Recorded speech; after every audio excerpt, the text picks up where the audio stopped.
Bueno, buenas tardes, estimados todos. Hoy voy a, vamos a empezar las clases. Buenas tardes, ingeniero. Buenas tardes a todos. Buenas tardes, ingeniero. Buenas tardes, ¿cómo están? Bien. A ver, en la anterior clase nos hemos reunido con un grupo y hemos revisado su artículo de revisión, su borrador. Luego me ha pasado otro grupo su artículo para que revise y recientemente otro grupo, entonces al final revisamos el documento, ¿ya? Pero vamos avanzando para que este examen sea bastante sencillo, si vale el término. No se van a preocupar mucho. Conceptos generales. Si escuchan mi voz un poco rara, les pido que me comprendan un poquito. ¿Ya? Bueno, habíamos hablado en la anterior clase de justamente el efecto que se tiene sobre algunas de las propiedades específicas y la acción que se tiene justamente, ¿no? Por ejemplo, habíamos hablado de la eficiencia de barrido a escala macroscópica, que se refleja en lo que es la eficiencia volumétrica, ¿sí? Esta parte ya la habíamos hablado bastante, la primera parte, ¿no? Pero si mal no recuerdo, no habíamos detallado un poco los demás puntos, salvo que ustedes me digan que sí hablamos, ¿no? Recuerdo que aquí habíamos hablado sobre el tema de el aumento de la eficiencia de barrido a escala macroscópica debido a, obviamente, la reducción de la movilidad, ya sea por el incremento de la viscosidad del fluido desplazante o la disminución de la viscosidad del fluido desplazado, ¿no? En este caso, ya podríamos hablar de fluido inyectado, no solamente agua, sino podría ser otro fluido, ¿verdad? O polímeros. Habíamos hablado de la disminución de la viscosidad también, ¿sí? Incluso por algún método térmico, ¿no?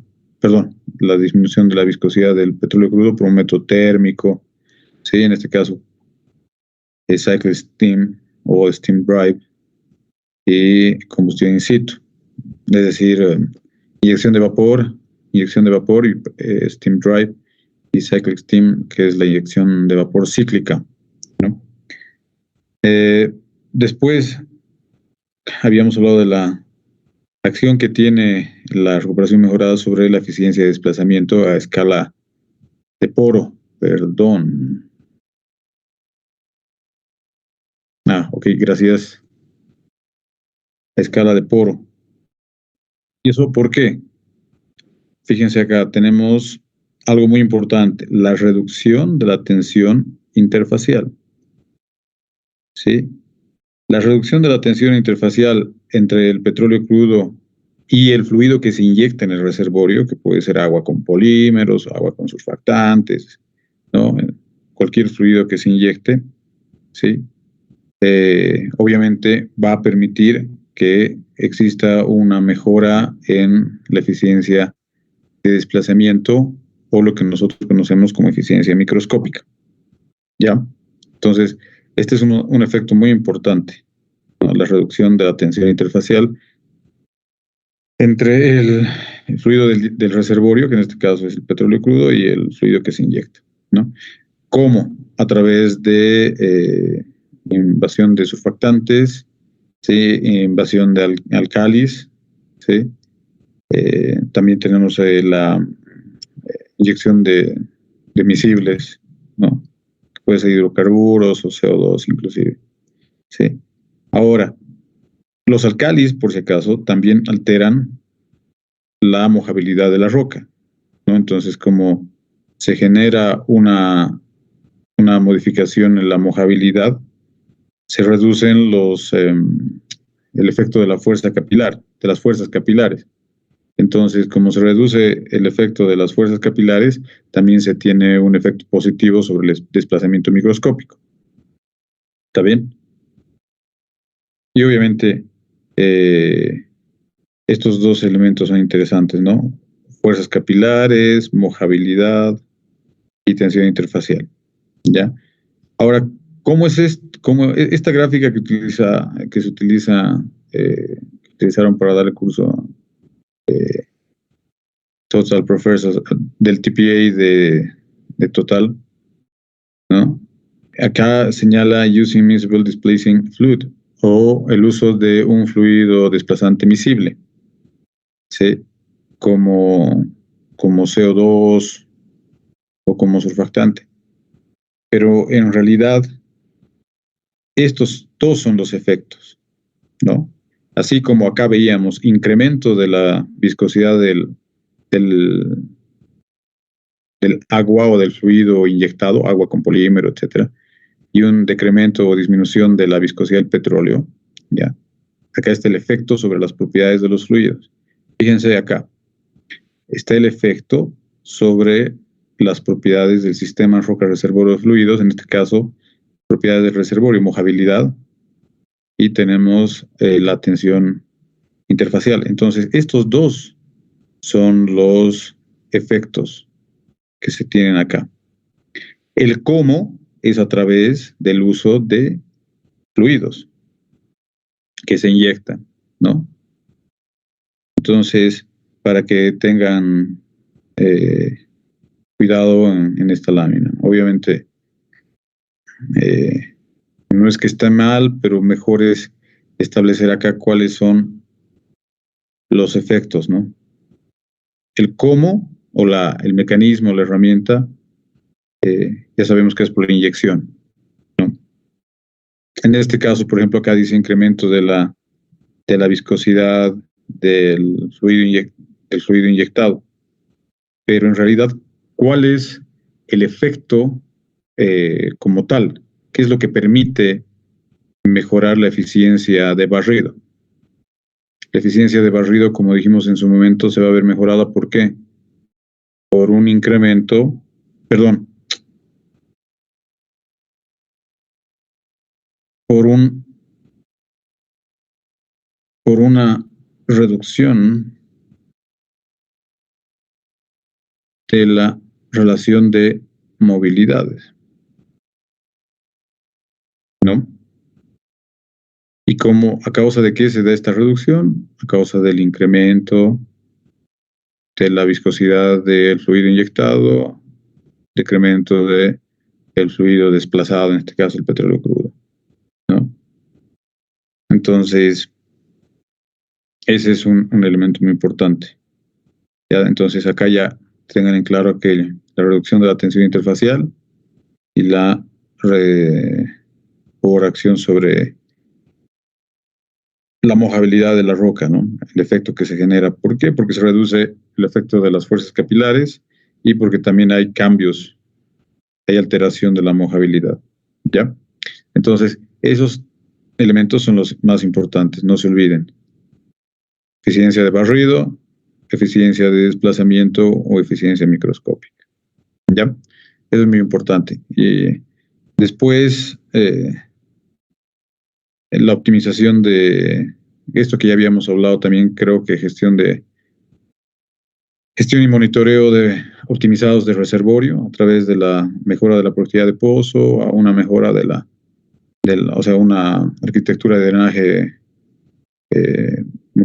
una mucha mejor arquitectura o una mayor arquitectura de drenaje, una mejor arquitectura de drenaje, la reducción de incertidumbres, ¿no?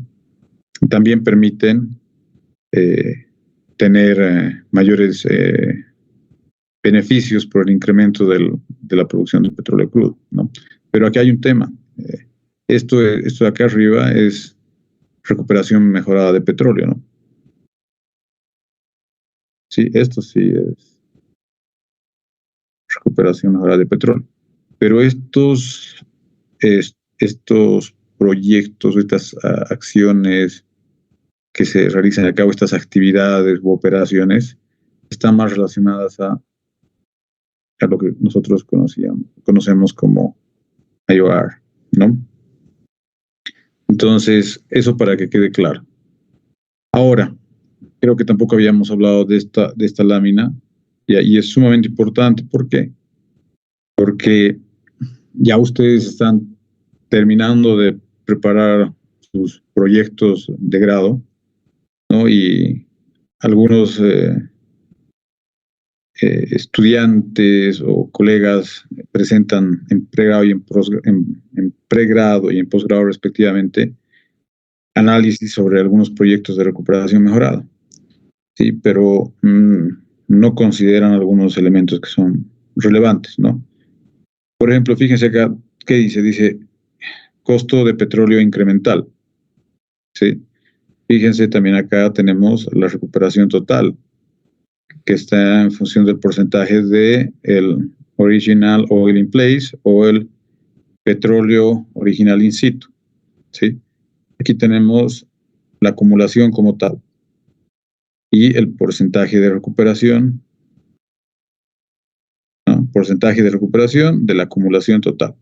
Entonces, fíjense, ya está viendo cuáles son los que tienen mayor factor de recuperación y quiénes también, y qué proyectos, perdón, también tienen los costos más altos, ¿no? Obviamente, ¿cómo se puede influir en estos costos?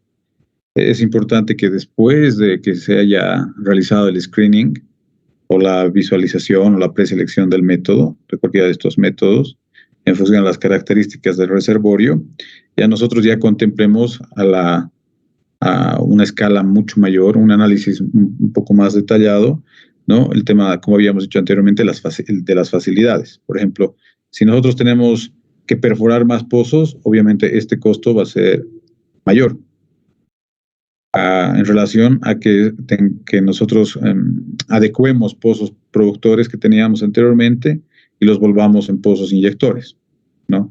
Entonces, ahí va a haber un delta, ¿no? Un delta o un impacto diferenciado en lo que es el costo de perforar nuevos pozos en relación al costo de adecuar pozos productores, ¿ya? Entonces, ahí siempre hay que ver de qué se dispone en campo, cuáles son los activos que disponemos para disminuir los CAPEX, perdón, los costos de capital, ¿ya? Por ejemplo, en el caso de inyectar surfactantes, obviamente vamos a incurrir en costos para la elaboración o la formulación del surfactante, ¿ya? De un surfactante que sea adecuado a las características del reservorio, ¿ya? Para la inyección de estos fluidos, ¿qué instalaciones, qué facilidades necesitamos en superficie? ¿Qué infraestructura requerimos, ¿no? ¿Será que con la bomba de inyección que teníamos puede ser una Peroni que se utilizaba para la recuperación secundaria, vamos a poder inyectar tranquilamente o requiere algunas adecuaciones? Habrá que ver, ¿no? Entonces, un tema relevante para el tema del costo es ver el tema de la infraestructura.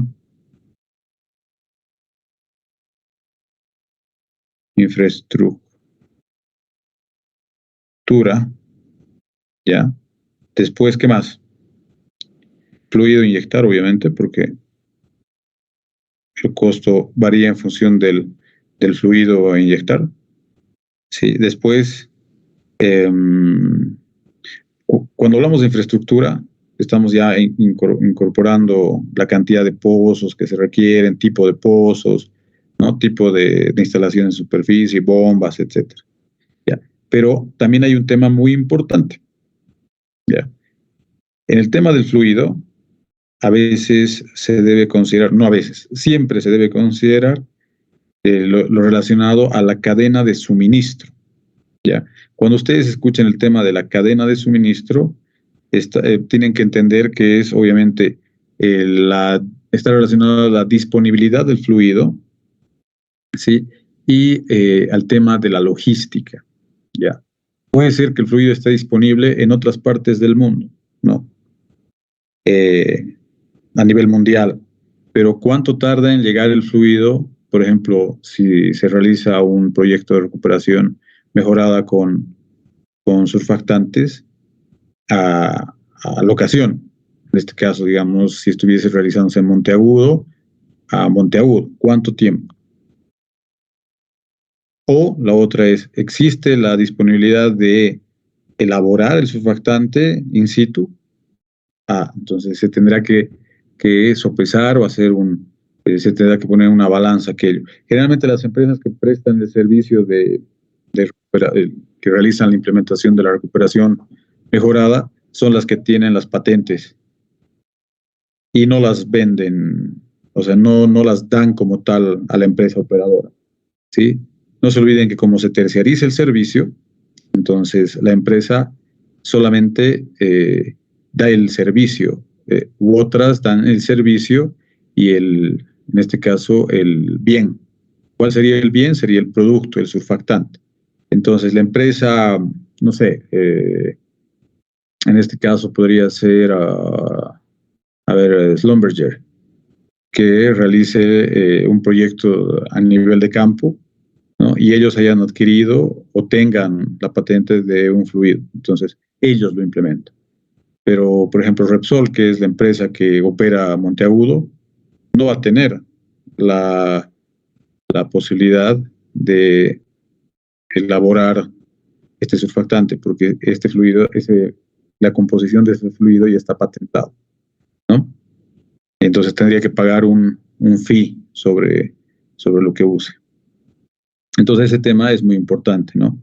Acá lo que les decía se llama la cadena de suministro, ¿no? Lo pueden poner acá si quieren. Cadena de suministro. ¿Ya? Suministro. Entonces, como vimos ya anteriormente, para el tema de recuperación secundaria, la disponibilidad del fluido es sumamente importante. ¿Ya? Ahora, hay un tema. Esto está en relación al costo del fluido, ¿no? Que nosotros vamos a inyectar. Pero este costo incremental también considera los costos que se van a incurrir, los costos incurridos ya en el tratamiento del fluido que nosotros vamos a producir. Ya. No se olviden que nosotros, o una empresa que tenga un reservorio petrolífero en el cual se ha producido un determinado tiempo y se ha producido la mayor cantidad de componentes volátiles del petróleo crudo, va a ocasionar que nosotros tengamos un petróleo muerto en el reservorio, ¿no? Entonces, los componentes más pesados, ¿sí? En algunos casos las impurezas del petróleo crudo, ¿sí? Van a estar en ese fluido que van a ser extraídos mediante la implementación de proyectos de recuperación mejorada. Entonces, en este costo incremental también se debería considerar si es que va a haber un costo adicional por el tratamiento del petróleo, ¿no? Entonces, acá nosotros podríamos también poner tratamiento del petróleo, ¿no? En este caso sería tratamiento adicional.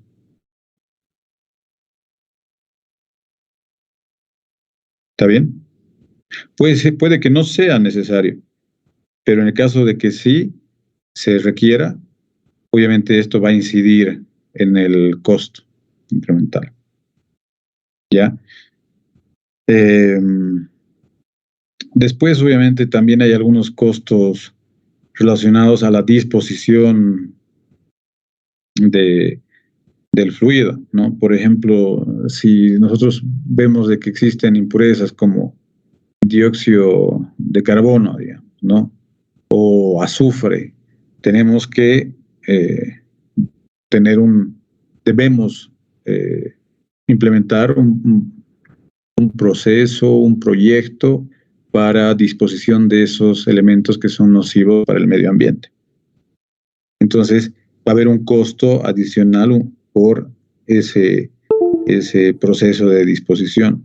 porque no los podemos, en el caso de gas, disponer o ventear, ¿no?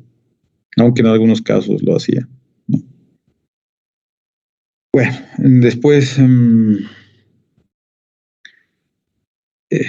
esos costos generalmente tenemos aproximadamente todo lo relacionado a esos CAPEX, ¿no?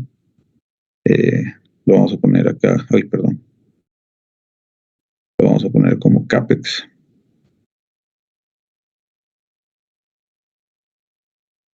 ¿No? Y obviamente también vamos a tener después los OPEX, ¿no?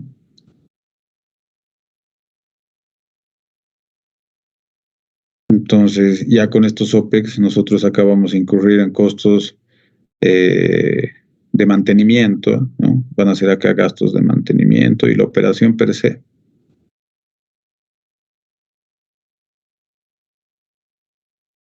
Mantenimiento y operación. En este caso, las empresas generalmente suscriben acuerdos, ¿no? Se llaman contratos de OIM. OIM, ¿no? Operating and Maintenance. Entonces es como una terciarización del servicio, ¿ya? Y eso seguramente lo van a ver cuando vayan a algún campo en el que se realiza algún proyecto como este. Obviamente contratos de OIM también se suscriben para operación de facilidades, de plantas, ¿sí? Por ejemplo, Chaco tiene contratos de OIM con Vintage para procesamiento del gas que producen en Naranjillos, perdón, para el gas que producen en Ñupuco, en Chaco Sur, ¿no? Después, Chaco tiene contrato de OIM con YPFB para la planta de la vertiente.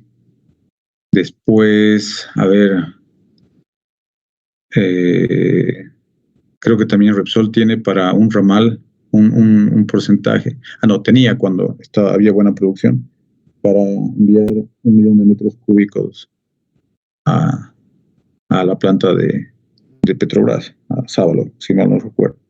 Entonces se pueden suscribir contratos de OIM, ¿no? Pero lo que quiero que todos ustedes vean, ¿no? Está el tema relacionado a los costos, ¿sí? Porque generalmente la evaluación económica es compleja, como habíamos dicho anteriormente, ¿no? Entonces, nosotros para tratar de minimizar a estos costos, debemos aplicar lecciones aprendidas, debemos aplicar el know-how, debemos hacer, ¿qué se llama esto? Tratar de implementar, obviamente más allá de las tecnologías que permitan incrementar mayor producción de petróleo, incrementar más la recuperación de petróleo crudo, también que nos permitan minimizar estos costos, ¿no? Por ejemplo, el costo del tratamiento de petróleo, si podemos implementar algún proyecto que nos permita realizar este tratamiento adicional a un menor costo, mucho mejor, ¿no? Hay algo que una compañera de ustedes observó cuando fuimos a Vintage, y era el tema de la disposición de agua, ¿no? Optimizando en la implementación de algún proyecto de recuperación, de inyección de agua, por ejemplo, se pueden minimizar costos. Ahora, obviamente, también debemos tener en cuenta que hay normativa ambiental que a veces no permite hacer cosas que técnicamente y económicamente son viables y factibles, ¿no? Y a veces encarecen el costo, el precio, digamos, del petróleo, ¿no? Sí, Timón.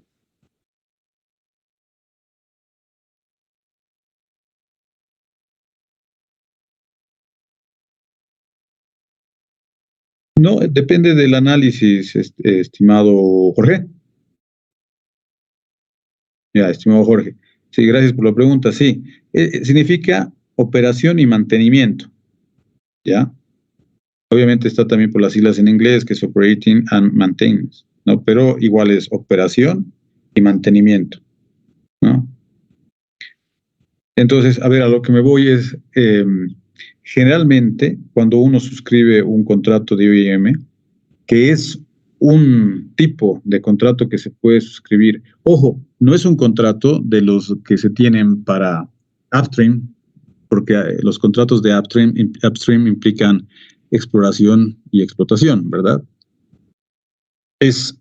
Habla de dos eslabones muy interesantes, y muy amplios, muy grandes, como lo hemos visto, lo que es E&P, ¿no? Eso lo firma la empresa operadora con yacimientos petrolíferos fiscales bolivianos, que es la empresa que por norma está encargada de operar en toda la cadena de valor del gas natural, de petróleo crudo. Ya. Pero la empresa que suscribe el contrato con YPF, puede ser Repsol, puede ser Vitas, puede ser Total, ahora creo que está por suscribir una empresa que es Canacol, que es una empresa colombiana justamente que ve bastantes temas de petróleo crudo, ¿ya? Puede suscribir un contrato de OIM con una empresa de servicios que no sea operadora. O también puede ser operadora, pero obviamente sus costos deberían ser muy bajos, ¿ya? Porque justamente las empresas operadoras tienen estándares y costos elevados justamente porque tienen que adecuarse a ciertos estándares, ¿no? Pero las empresas de servicios generalmente tienen otras normas, otras formas de realizar sus operaciones. No operan en la cadena de valor como tal, o sea, no operan como Shell, no operan un campo como Petrobras, como Sábalo, San Alberto, pero operan una parte, ¿no? Prestan servicios. Por ejemplo, Schlumberger acá en Bolivia hace wireline para hacer registros eléctricos, ¿no? También tiene otros tipos de servicios, ¿sí? Hay otras empresas como Halliburton, por ejemplo, hace well testing, ¿ya? Entonces presta un servicio específico. Acá el servicio específico sería la operación y mantenimiento del campo como tal. ¿Ya? Por ejemplo, van a tener también la oportunidad de ir, en enero vamos a ir, van a ver que la operación y mantenimiento, por ejemplo, de la batería de Ñupuco, la realiza Volpegas. Entonces, la empresa de servicios Volpegas realiza el servicio de operación y mantenimiento de la batería de Ñupuco. ¿Está bien? En Chaco, por ejemplo, en las plantas de Carrasco, Canata antes, la empresa que realizaba el servicio de campo era Nuevo Cerro Dragón, les estoy hablando del 2006-2007. Pues entró Kaiser, ¿no? Kaiser hacía un tema de después.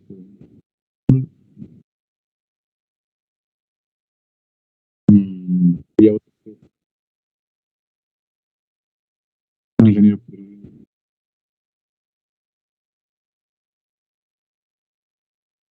A ver, podría contar, he realizado la operación. Creo que ahora ya está en República. Pero es así, entonces es como que el dueño contrata a otra persona para que le preste servicio. No, Ingeniero, disculpe, creo que tiene algún problema con el micrófono. ¿sí?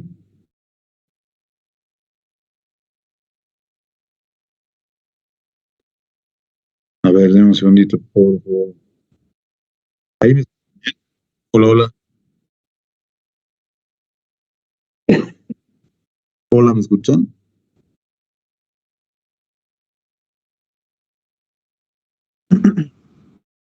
Se lo escucha, ingeniero. Ahora me escuchan, entonces tal vez sea el internet, pero a ver, avísenme por favor cuando escuchen. De lejos se le escucha. ¿Lejos? Voy a gritar, voy a hablar más fuerte. ¿Ya? A disculpar, gracias por avisarme, pero... Entonces... Ahora sí se escucha, ingeniero. Ya. No, gracias, gracias. Entonces, como les decía, una empresa firma un contrato con otra empresa ya para realizar actividades de explotación, ¿no? En este caso, YPFB con Repsol, YPFB con Petrobras, YPFB con Pintas, Oxy, etcétera. Y esas empresas que suscriben un contrato para operar, para explotar un campo, ya obviamente el contrato también implica la exploración, porque son contratos de exploración y explotación. Esas empresas pueden suscribir contratos con otras empresas de servicio, ¿ya? O también con algunas otras. Ingeniero, aún hay problemas, se está desvaneciendo el audio. Qué raro, porque estoy hablando fuerte, volumen. Todos me escuchan así. Creo que es el problema de su micrófono, ingeniero, porque al inicio se le escucha normal, pero luego va disminuyendo el volumen hasta que se desvanece.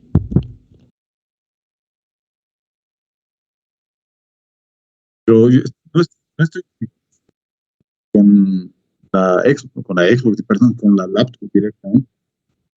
Qué Tal raro. vez es su internet, ingeniero. La señal, diga, medio intermitente a veces. A ver, voy a ir a conectar el cable a la laptop. Denme, por favor, unos minutos. Un minuto. Para ver que esté. Un minuto, por favor.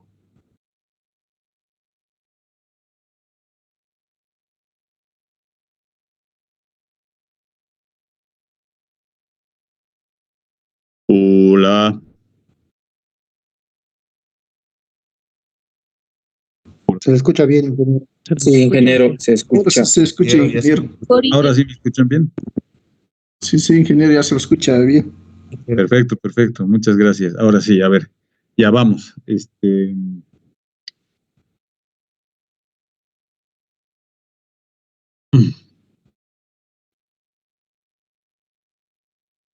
Ya. Entonces, respondiendo para que quede a todos, para que quede claro para todos, ¿no? El tema del OIM, como les decía, es un contrato tipo, pero ya es para nuestro compartido, está compartido. A ver, veamos. Gracias, Timo Jorge. Ahí ese ha sido omisión mía. Ya. Entonces, como les decía, el tema de costos es muy importante. ¿Ya? Y generalmente las empresas suscriben este tipo de contratos de OIM para poder minimizar los costos, ¿no? ¿Por qué? Porque solamente se paga una tarifa, ¿no? Un fee. Cuando uno suscribe un contrato, la empresa operadora que terciariza el servicio paga un fee, ¿no? Una tarifa.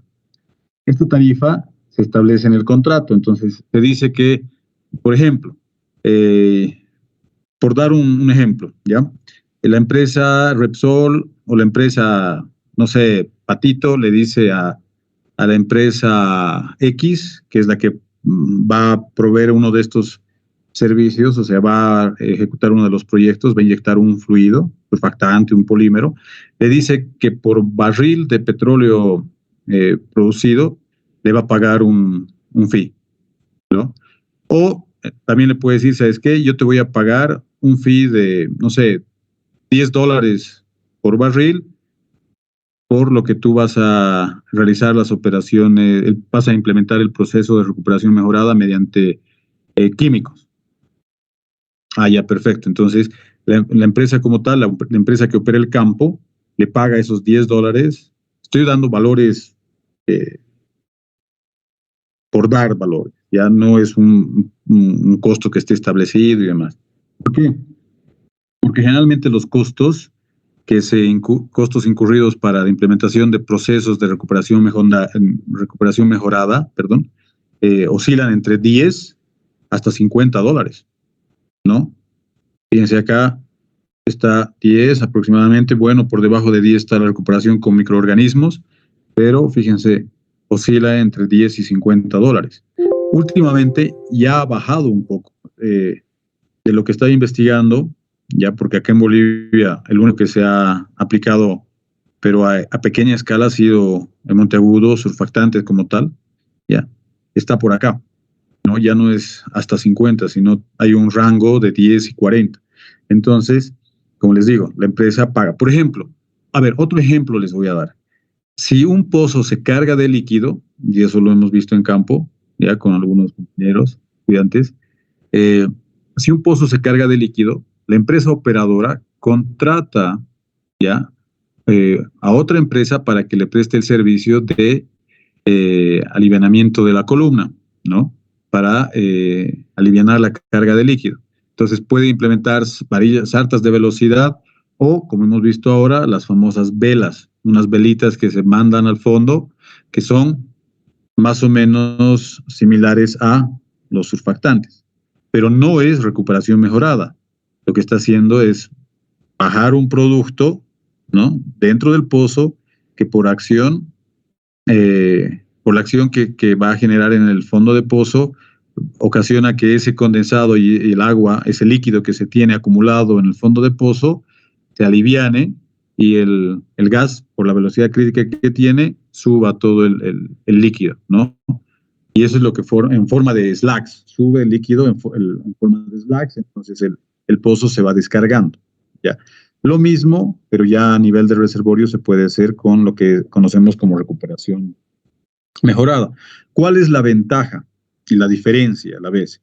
De que en un método de recuperación mejorada que tiene larga data, ¿no?, estos contratos de OIM deberían ser más a largo plazo.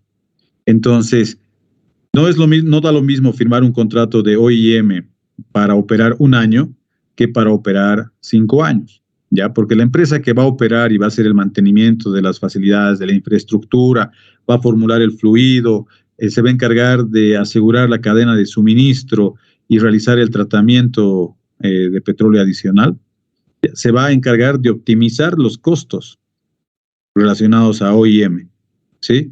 Entonces, en algunos casos, estos contratos de OIM son interesantes cuando se firman por un periodo largo de tiempo. ¿Por qué? Porque el primer año puede ser que sea $10, pero como el segundo año la empresa ya tenía prácticamente todos los bienes y el know-how, entonces ya no debería valer 10, bajaría a 9.5 o 9. El tercer año, como ya tienen más conocimiento, ya están todos los equipos en planta, en campo, ya tienen todos los elementos, ya no debería valer 9, debería valer 8.5 u 8, ¿no? Entonces se van optimizando costos con contratos de OIM de largo plazo, o sea, de quinquenales, si podríamos decirle, ¿no? Bienales, no sé.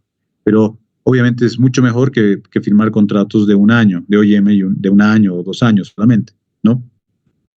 Es lo mismo que en una campaña de perforación. Seguramente a ustedes les han explicado en perforación 1 que cuando se contrata equipos de perforación, se lo hace por campañas de perforación.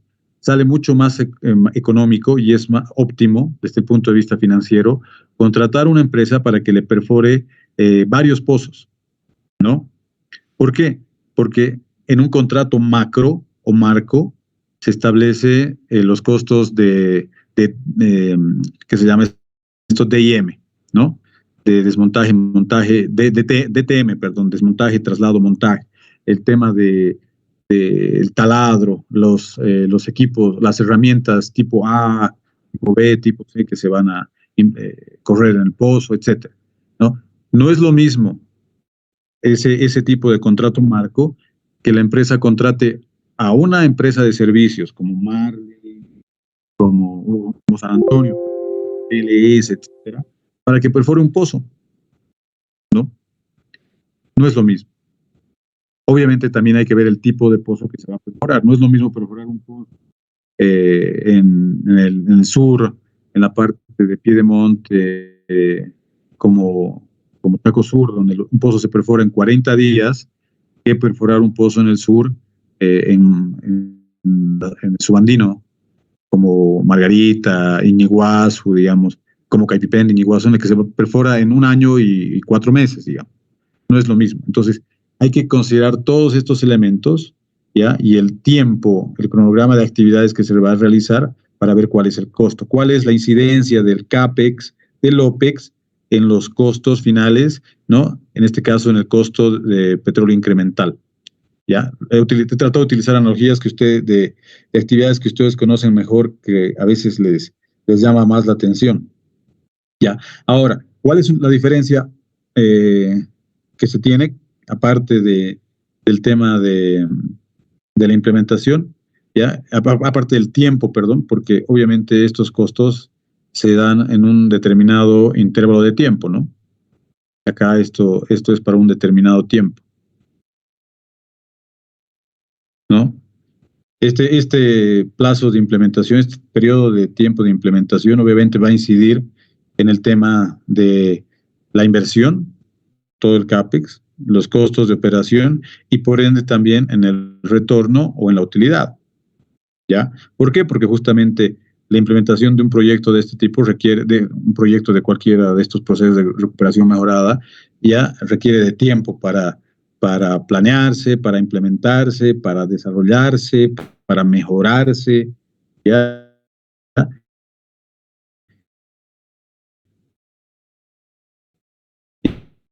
Realmente obtener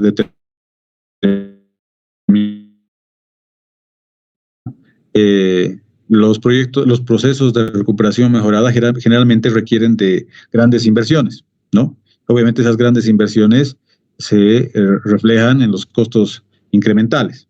¿Por qué? Porque generalmente la tecnología no está disponible, hay que adquirirla, bueno, si no se la puede adquirir, como dijimos, se firman estos contratos, entonces pagamos por un producto, un servicio y un producto, un bien, ¿no? Entonces, para que no tengamos proyectos sobredimensionados, a veces es importante evaluar estos proyectos, ya sea en una etapa 3 o 4, no, a veces en una etapa 2 y 3 después del screening, ¿ya?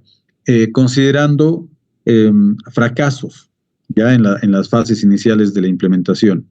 ¿Qué quiere decir? Que en el proyecto piloto yo voy a considerar una producción acumulada de X mil barriles de petróleo crudo adicionales. ¿Está bien? Pero tiene que haber un delta, tiene que haber un mínimo. En la industria hay lo que se llama downside y upside. ¿Ya? Generalmente un proyecto que se va a evaluar se debe considerar un upside y también debe considerar un downside. ¿Ya? Entonces, ¿qué considera esto? Obviamente, un upside seguramente va a contemplar un precio de petróleo alto. Ya, por ejemplo, ahora estábamos con 60, digamos ahora 70, estábamos con 68.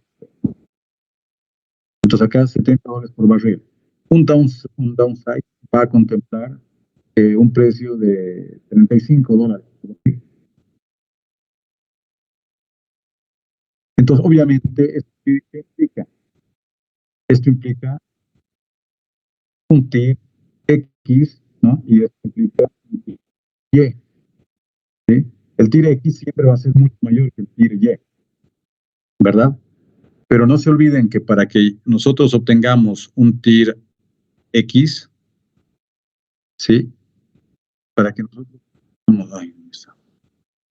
acá. Para que nosotros estamos haciéndolo en función X, ¿no? Mientras que acá estamos haciendo producción acumulada Y. Entonces, esta producción acumulada Y sería nuestro escenario más bajo. ¿Qué significa? Es lo mínimo que nosotros para ver que nuestro proyecto está. Entonces, a veces es bueno ya generar escenarios de producción o evaluar proyectos planificando o tomando en cuenta posibles escenarios de fracaso, como se dice, en las etapas iniciales del proyecto. ¿Ya? Es decir, que consideramos escenarios no tan buenos como los que queríamos. ¿Ya? Y con base a este escenario downside, nosotros agarramos y realizamos mejoras. Ingeniero, va a disculpar que le moleste, pero igual de nuevo es el problema. ¿Saben qué? No sé qué es y les pido mil disculpas porque estoy con cable Nadie más está utilizando internet en mi casa. Sinceramente, no sé qué será. Pero a ver,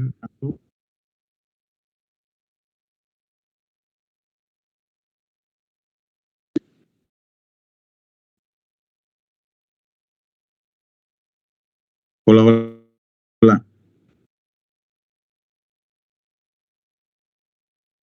Hola. A todos.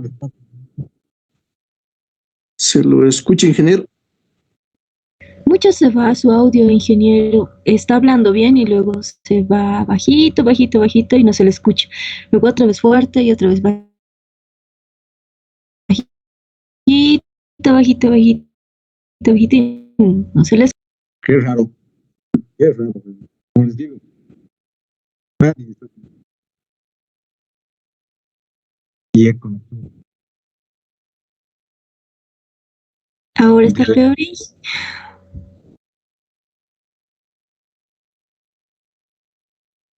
A ver, hagamos una cosa. Voy a salir y voy a volver a entrar. ¿Está bien? Está No bien, sé si me ingeniero. han escuchado, pero a ver, voy a caso. Ah, ya, ya. Perfecto. Entonces, voy a salir y voy a volver a entrar, ¿ya?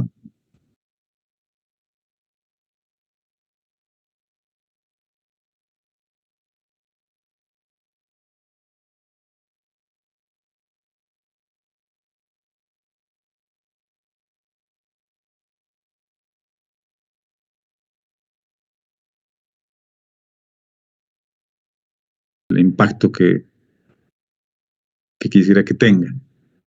¿Está bien? A ver, ya. ¿Qué no me han escuchado? No, ¿hasta dónde me han escuchado? Mejor dicho, perdón.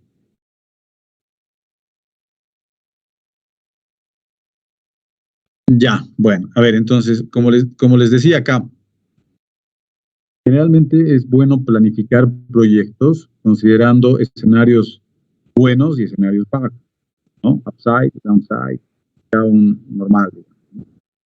Entonces, se consideran precios eh, diferentes, ya obviamente consideran, perdón, pronósticos, incremento de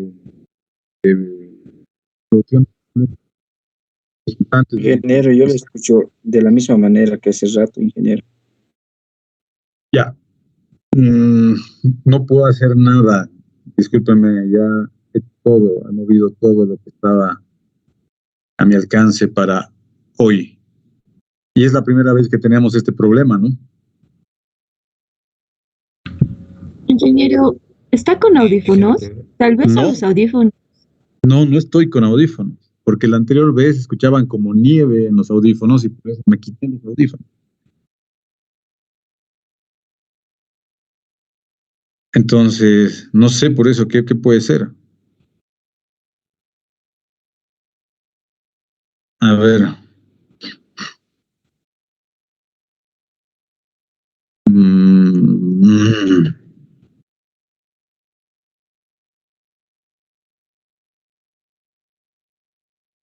en la parte de rojo me dijeron, ¿no?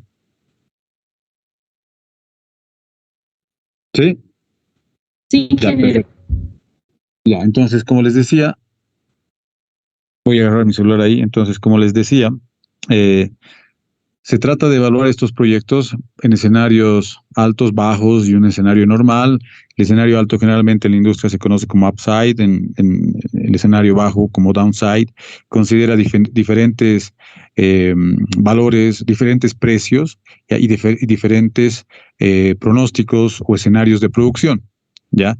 En este caso, generalmente todos evaluamos un proyecto para ver cuáles serían los retornos esperados para determinados casos específicos, ¿no? Por ejemplo, como les decía, en este caso, una vez hecho el screening, una vez identificado el mejor proceso de recuperación mejorada, en este caso digamos que es el químico y entre los químicos haber identificado que el de surfactantes es el mejor, ¿no? Entonces lo que se hace es evaluar cuál va a ser el efecto de la inyección de este fluido en el reservorio, ¿ya?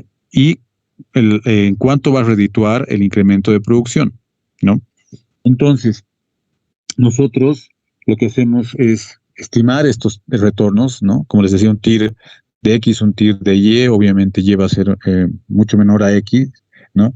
Pero lo que nosotros a veces tratamos de hacer es proyectar escenarios de fracaso, como les decía anteriormente, ¿ya? Es decir, que me permitan, a través de mejoras identificadas o alternativas de mejora, tratar de acercarme a un nivel como el que tenía anteriormente, ¿ya? ¿Por qué? ¿Por qué a veces se hace eso? Porque si yo no contemplo posibles escenarios digamos, ciertos escenarios de fracaso o un cierto rango de fracaso, entonces no voy a estar preparado para poder mejorar y alcanzar niveles óptimos de producción, ¿ya? Entonces, siempre uno evalúa un proyecto, ¿no? Y en este caso en recuperación mejorada, contemplando la posibilidad de tener resultados no tan buenos, si así quieren ponerlo, ¿no? O sea, que la producción incremental de petróleo crudo no sea la que esperábamos alcanzar con la implementación del proyecto.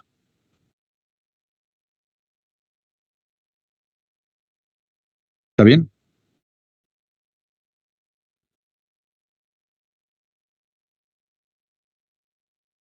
¿Me escuchan bien ahora o no? Ya, perfecto. Gracias, Timo. Clarísimo, ya, perfecto.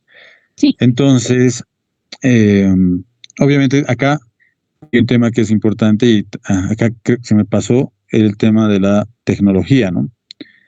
Acá está el tema de la tecnología, ¿no? La tecnología, ¿ya?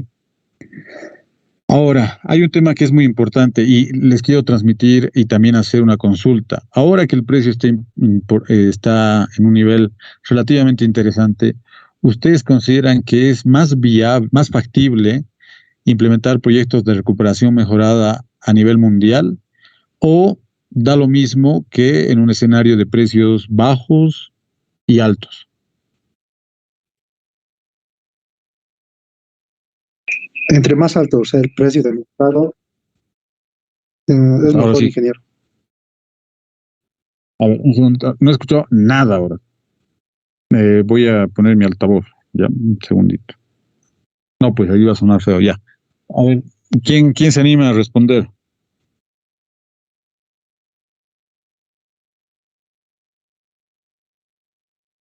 Ya, a ver, ¿quién?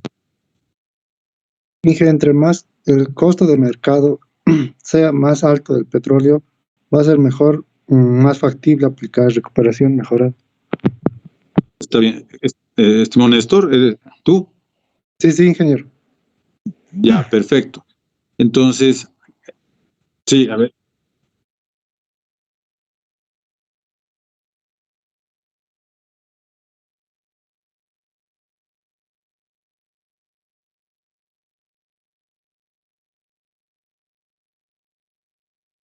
Estaba en 80 y tantos. Sí.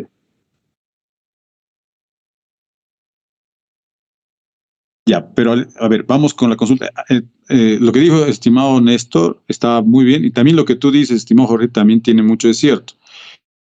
Ya, porque... Ingeniero, Sí, ¿quién ahora? Dígame. Kevin, Me agrada mucho.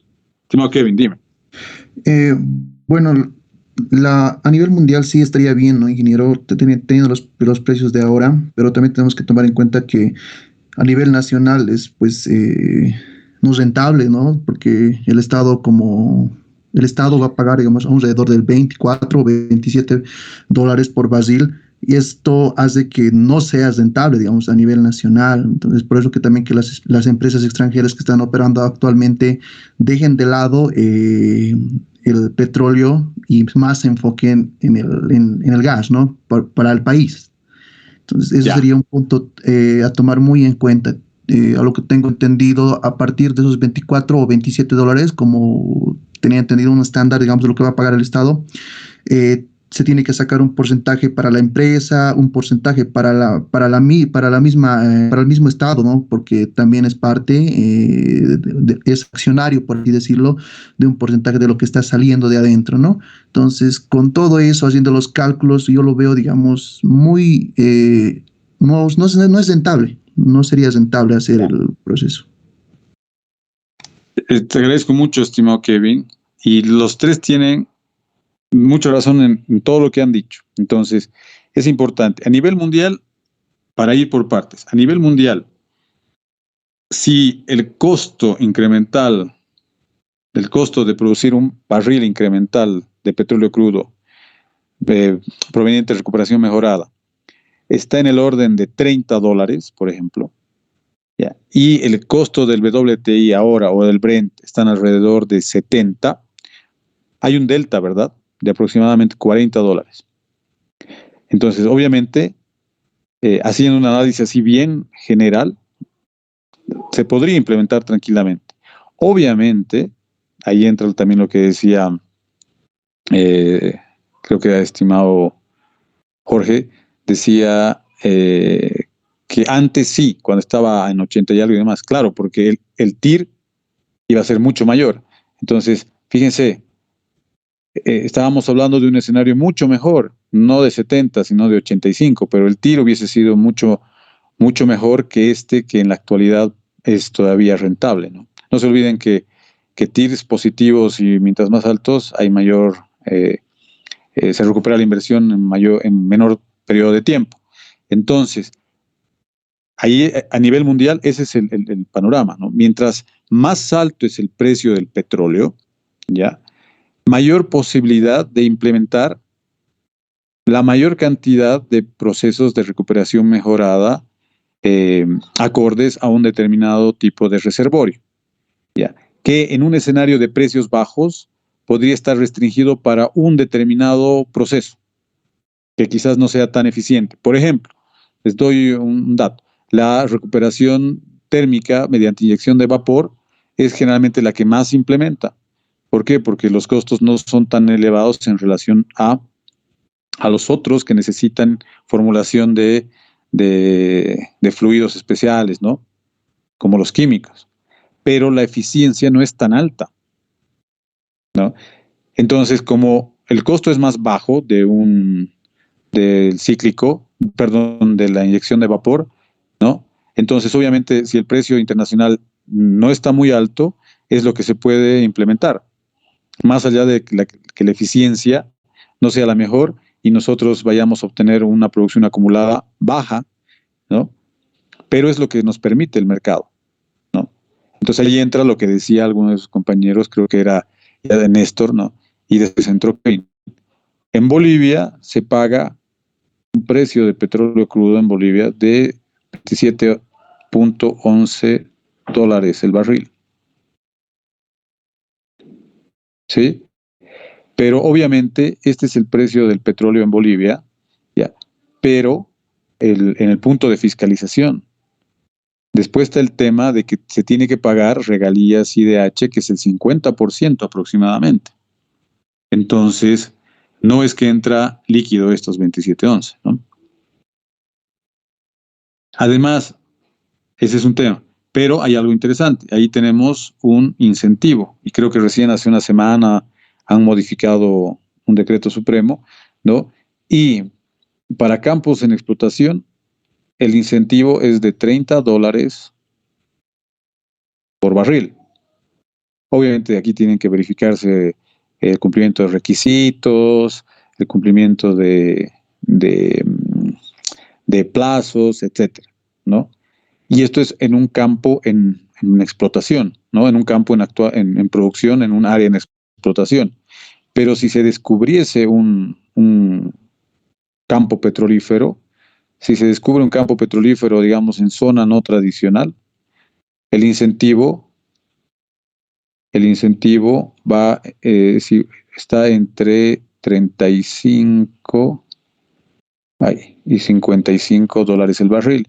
Y si es en zona tradicional, si mal no recuerdo, el incentivo oscila entre $30 y $50, ¿no? Entonces, imagínense, esto está en función del WTI, ¿no? Estos precios están en función el, el valor del incentivo está en función del WTI. Mientras más alto es el WTI, más alto es el incentivo, ¿no? Y obviamente eso lo tienen que contemplar ustedes para hacer su evaluación económica, ¿sí?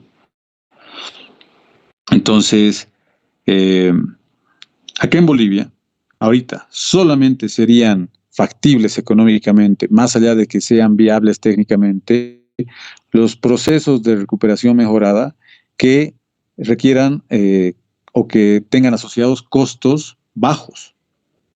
Costos bajos. Es por eso que en algunos campos se ha podido implementar, además de, principalmente, perdón, recuperación secundaria, que es invasión de agua, ¿no? Se está analizando, y esto lo sé de fuentes externas, no oficialmente, la implementación de algunos proyectos de recuperación mediante microorganismos, ¿no? Pero, como les digo, es algo extraoficial y creo que lo están haciendo investigadores más que empresas o más que el propio YPFB o más que las empresas como tal. Entonces, ahí también radica la importancia de que ustedes puedan hacer estudios, ¿no? Cuando digo ustedes, no me refiero a cada uno de ustedes, sino también sino a, digamos, grupos, ¿no? A la carrera como tal, que tal vez puede implementar a través del Instituto de Investigación, hacer una evaluación de un proyecto. Obviamente se requiere simular, se requieren datos. Ese quizás es la limitante más grande que se tiene. No se puede hacer una simulación si no se tienen suficientes datos, ¿no? Un modelo robusto se arma con mucha data estática y dinámica. Y si no se cuenta con la data estática y dinámica, no se puede generar un modelo.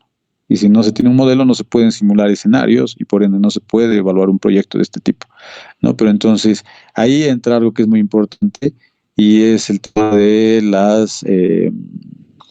se me ha ido, la inteligencia artificial, ¿no? El tema de las neuronas, redes neuronales, etcétera. Pero eso ya ustedes son capísimos para ese tipo de cosas y pueden ir implementando, ¿no? Entonces, en Bolivia en la actualidad, si alguien les pregunta, en Bolivia en la actualidad, ¿ustedes creen que se puede implementar procesos de recuperación mejorada? ¿Qué responderían? ¿No? Dependiendo del precio del WTI, si el incentivo más el precio que se paga en punto de fiscalización ya reditúan en una utilidad que permita cubrir los costos asociados a la implementación del proceso de recuperación mejorada y tener una utilidad suficiente para la empresa, sí. Esa es la respuesta que se tiene que dar. Entonces, ahí alguien les puede preguntar, ¿y qué proceso entonces usted considera que se podría implementar? Ahí estará el screening que se realiza para cada campo, para cada reservorio en función de las reservas remanentes, ya que hagan viable la implementación de algún tipo de estos proyectos, de alguno de estos proyectos, ya. Pero también está el tema de la evaluación económica, ¿no? Está el tema de considerar la cadena de suministro, ¿no? Ustedes saben, han llevado costos y presupuestos. No es lo mismo adquirir un bien, un producto CIF o FOB, ¿no? Entonces, por eso también está el tema de estos contratos OIM, ¿no? Entonces, hay muchos elementos que se deben considerar para para la implementación de un proceso de recuperación mejorada, ¿no? Entonces, algo que tiene que quedarles a ustedes es que se puede analizar un proyecto a nivel Bolivia como también un proyecto a nivel regional o internacional, ¿no? Quizás a nivel regional e internacional la implementación de todos los proyectos, todos los procesos de recuperación mejorada sean viables técnicamente y factibles económicamente. Pero en Bolivia quizás no todos. ¿Por qué? Porque el régimen fiscal es diferente, ¿no? Pero obviamente también hay ventajas en su momento, ¿no? Si ustedes, ¿por qué hay este precio de 27.11? ¿Por qué se ha mantenido desde el 2004 aproximadamente? Porque si este precio variaría como hace en la Argentina, ¿no? Que aumentan a veces de manera desproporcionada, o en algunos casos, o aumentaron de manera desproporcionada y a veces hacen de manera gradual, etcétera. Si esto se incrementara, de aquí en Bolivia, estaríamos pagando el litro de gasolina como se hace en otras partes del mundo. En Argentina un litro de gasolina vale 11 bolivianos. 10 se encuentra, dependiendo la empresa que vende, ¿no? Un litro de gasolina Shell creo que está en 10 bolivianos con 80 centavos. Un litro de gasolina puesto por YPF, que es la empresa estatal de Argentina, creo que está en 10, ¿no? Entonces, imagínense, nosotros pagamos 3.84 y 4 punto algo por la superetanol. Entonces, incrementar esto obviamente incidiría en el costo de los combustibles. Por eso está el tema del incentivo, ¿no? Entonces, ahí está este tema que es importante. Ahora, como ya saben, y algo tiene que quedarles, algo que sí tiene que quedarles muy marcado a ustedes cuando termine la asignatura de este año, es que todo proyecto debe ser evaluado técnica y económicamente. ¿Ya? La evaluación económica puede ser lo más detallada posible o puede ser general, pero mínimamente debe considerar CAPEX, OPEX. ¿Ya? OPEX puede estar considerado como un monto global, que puede ser dólares por mes, si quieren, ¿no? Dólares por año. En este caso, si es año, debería estar en millones de dólares o miles de dólares, ¿no? Pero por lo menos así agrupado, no desagregado, sirve. ¿Ya? ¿Por qué? Porque si ustedes solamente evalúan desde el punto de vista técnico, solo se está evaluando la viabilidad del proyecto, pero no la factibilidad, más no así la factibilidad. ¿Ya? Entonces, si ustedes van a delimitar un alcance cuando planteen un proyecto de grado, ya deben delimitar adecuadamente el alcance, ¿no? Cuando ustedes plantean que el alcance de su objetivo es netamente de carácter técnico, ya porque solamente va a permitir determinar cuál es este nivel de producción alcanzarse, independientemente de que sea factible económicamente, no debería tener problemas a la hora de que se pueda analizar o aprobar. Ya. Ahora, si obviamente ponen estudio de factibilidad, que no se debería poner como tal, están contemplando también la evaluación económica. ¿Ya? Digo que no se debería considerar como tal, es el resultado de. Entonces, nunca debería ir como título de un proyecto. ¿Ya? A eso me voy. Es lo mismo que he estado viendo ahora últimamente. Muchos objetivos específicos los redactan como acciones directas y no deben ser acciones directas, deben ser procesos. ¿Ya? Nunca un objetivo específico puede ser realizar.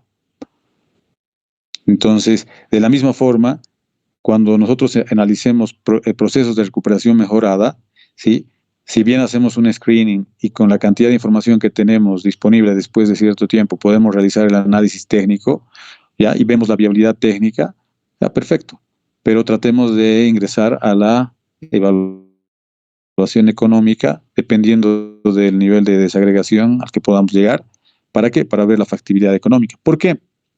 Porque el beneficio que nosotros podemos analizar de cualquier proceso de recuperación mejorada, o como dicen en otras partes del mundo, el success el éxito de un proceso de recuperación mejorada, ¿ya? Depende de la viabilidad técnica y de la factibilidad económica, ¿no? La factibilidad técnica va a depender de qué, de lo que hemos visto anteriormente, ¿no? De todo esto.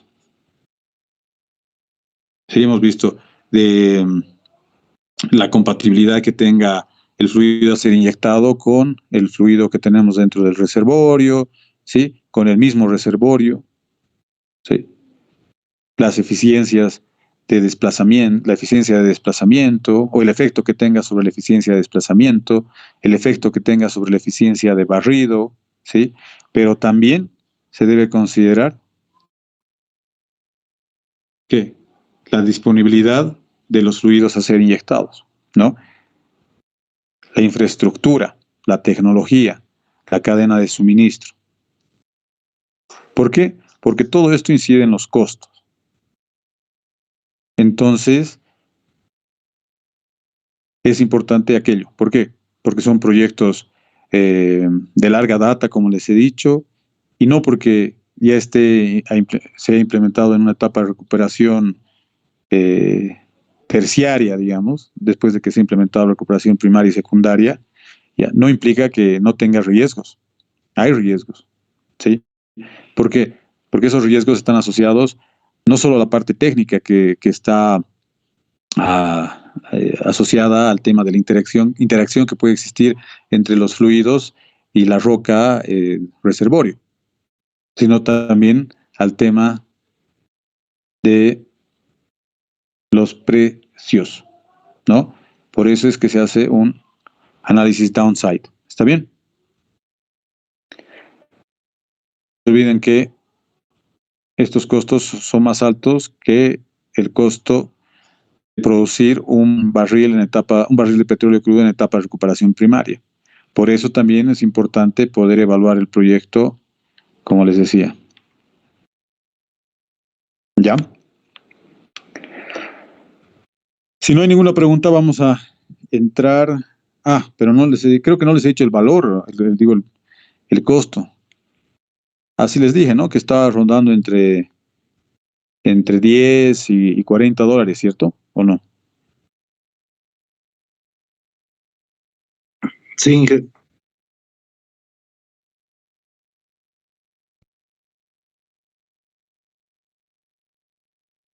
Sí.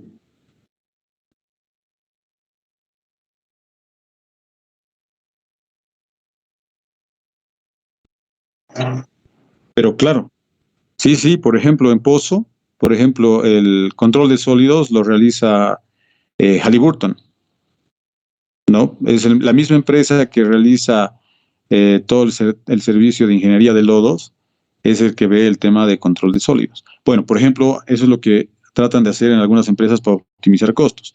En otras empresas, por ejemplo, Chaco, lo que hace es, si, digamos, el servicio de ingeniería de lodos lo da a M.I.S. Waco. Creo que ahora ya no es M.I.S. Waco, ¿no? Creo que ahora ya está como Baroid, ¿no? No, Baroid se lo ha adquirido Halliburton, creo, ¿cierto? Ya no me acuerdo cómo es el tema. Entonces, hay otra empresa que es la que se encarga de hacer el control de sólidos, ¿no? Y era PFM, por ejemplo. Entonces se delimitaba. Eso es servicio, pero no hay como tal operación y mantenimiento en el tema del servicio de control de sólidos y de limpieza. Si estamos hablando del tema de perforación como tal, ¿verdad?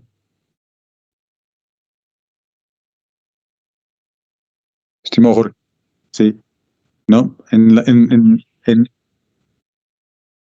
Ya, para el tema medioambiental, para lo que se denomina como land farming, hay empresas que realizan aquello. O sea, dependiendo del lodo, el fluido que utilices para perforar, que puede ser lodo, base agua, lodo, base aceite, obviamente después de aquello después de que se decante todo, se haga el proceso de separación, tienes tus tanques australianos, ¿verdad? Después ya agarras y haces lo que se conoce como land farming, ¿no?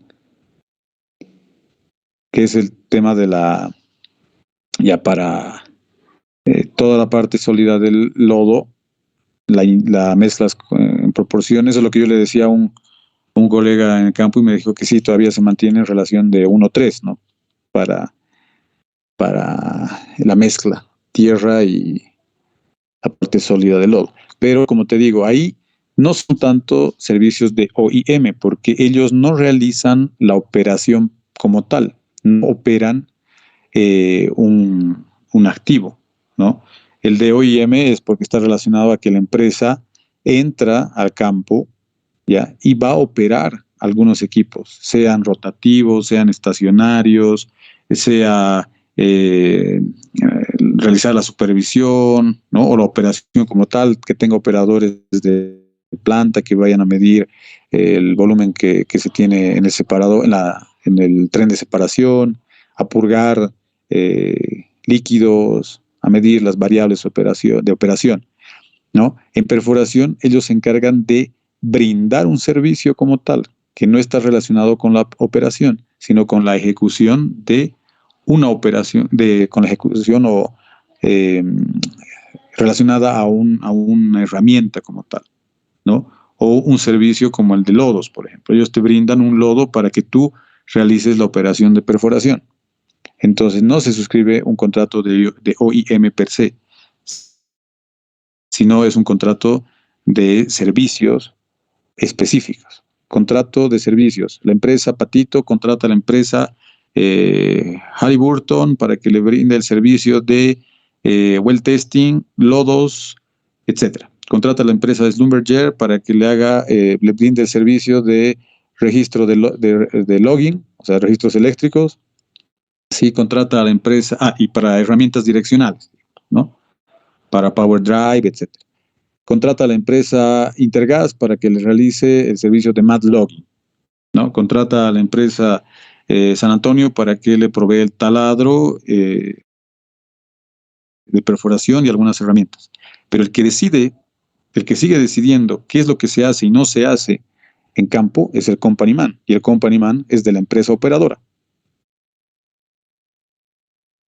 No sé si me dejo entender.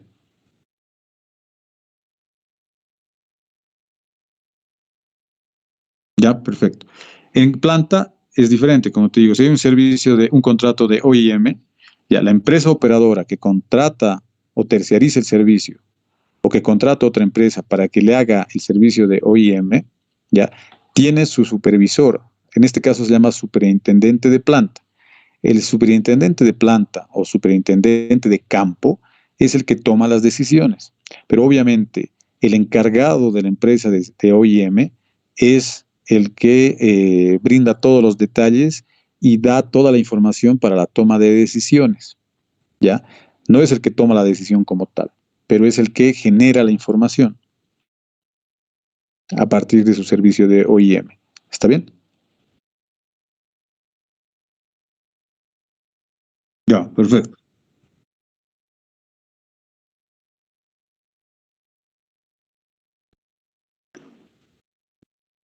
Sí, y se suscriben, se ven a qué se va a referir la operación y mantenimiento.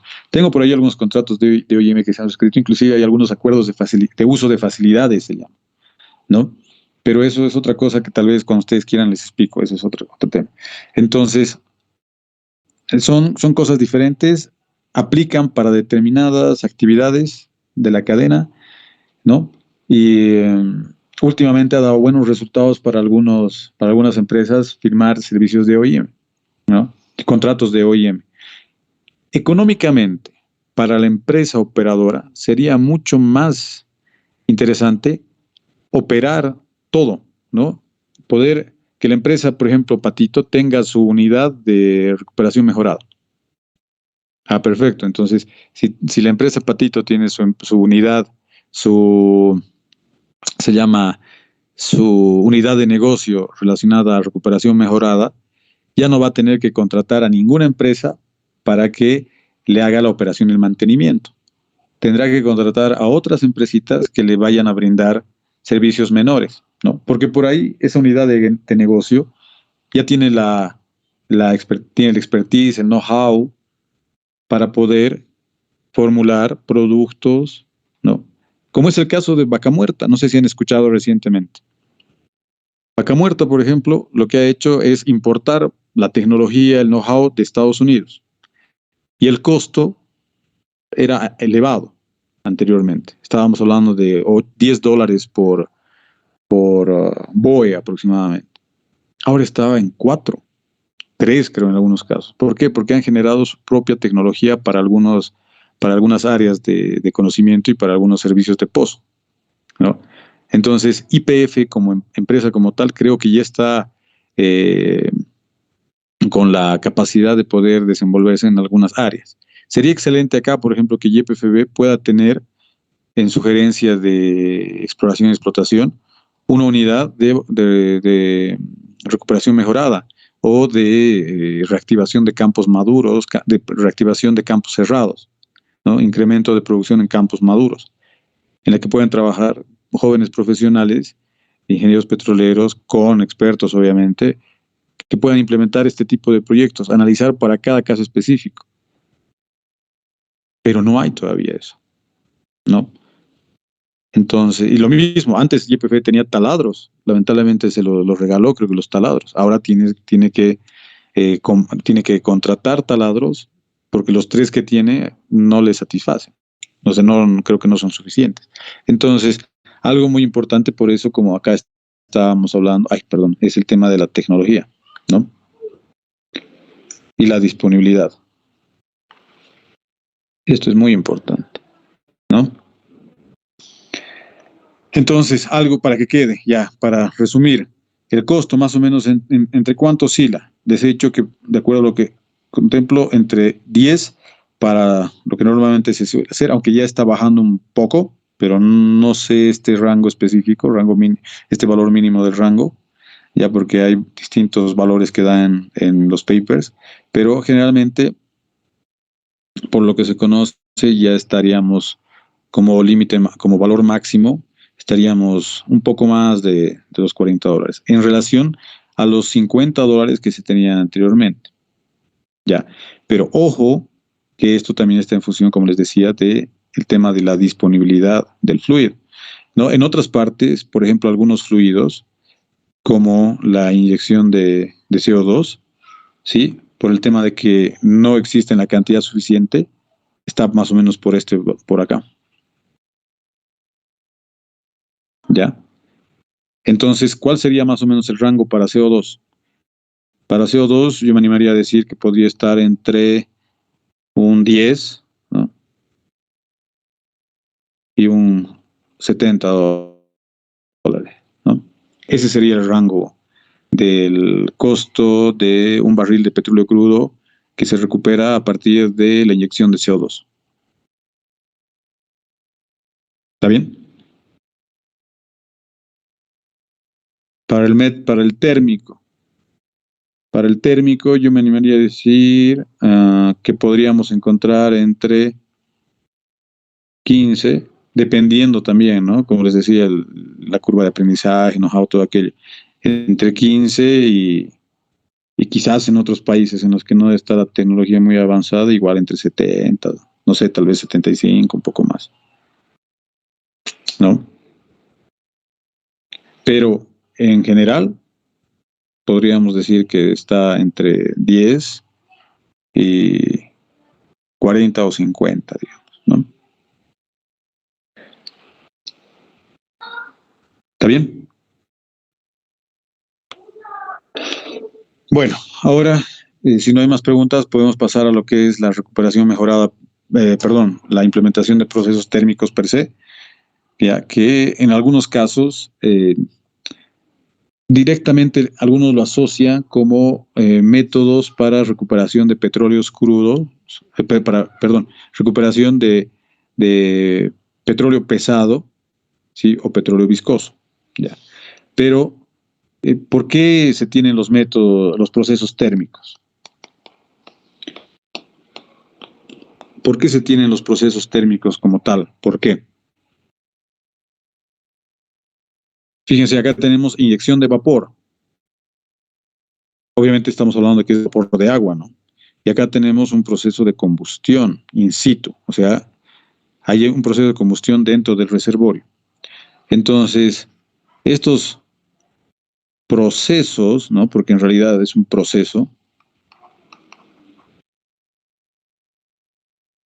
procesos térmicos,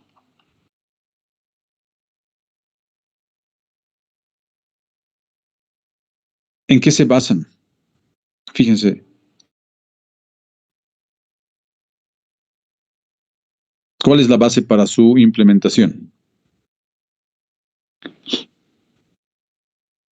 La viscosidad alta de petróleo. Claro, ese sería el objetivo, digamos, disminuir la viscosidad del petróleo. Pero hemos hablado que uno de los elementos importantes para poder implementar un proceso de recuperación mejorada es la disponibilidad del fluido a inyectarse, ¿verdad? En este caso, un proceso térmico, ¿ya? ¿En qué encontraría sustento? Por eso les señalo acá. Vapor de agua. ¿Qué es el vapor de agua? ¿Qué es la combustión? Acá tenemos un proceso exotérmico, lo que quiero. Acá tenemos un fluido, ¿sí? Pero, exacto, estamos hablando de energía térmica, ¿no? Entonces, los procesos térmicos están basados ¿en qué? En la energía térmica, ¿no? Inyectamos energía térmica al reservorio, ya sea en forma de vapor de agua, ¿sí? Ya sea en forma de agua caliente, como vamos a ver más adelante, que no es de los que más ya nos implementan, o como aire, ¿no? Para generar combustión. ¿Con qué fin se inyecta? Uno de sus compañeros decía en este momento. ¿Para qué? Para bajar la viscosidad del petróleo, ¿no? ¿Cómo se baja la viscosidad del petróleo? Porque como efecto de la inyección de energía térmica, ¿no? Esta energía térmica que se inyecta, ¿qué va a ocasionar? Va a ocasionar un incremento en la temperatura del reservorio, ¿no? Entonces, como incrementamos la temperatura del reservorio, ¿sí? Vamos a generar un efecto positivo en la viscosidad del petróleo. Acá que dice Dead Oil Viscosity, que es un petróleo muerto o dead oil. ¿Qué significa? ¿Saben eso? ¿Lo han visto reservorios 1 o 2?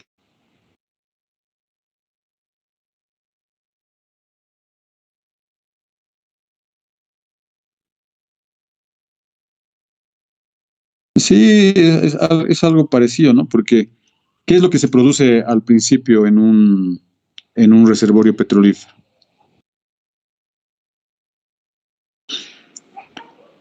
Todo el petróleo liviano. Exacto, está relacionado a todos los componentes más livianos, ¿no? Todos los componentes volátiles que han sido producidos, ¿no? Con anterioridad de un reservorio petrolífero por declinación de la presión, hacen que en el reservorio tengamos un petróleo que se denomina como dead oil, ¿no? O petróleo muerto. Es lo que queda son los elementos más pesados el reservorio que se tenía anteriormente. Entonces, fíjense, como habíamos dicho, se inyecta energía térmica, ¿no? O fluidos como vapor de agua o aire caliente para inyección, etcétera. Digo, para combustión. ¿Con qué fin?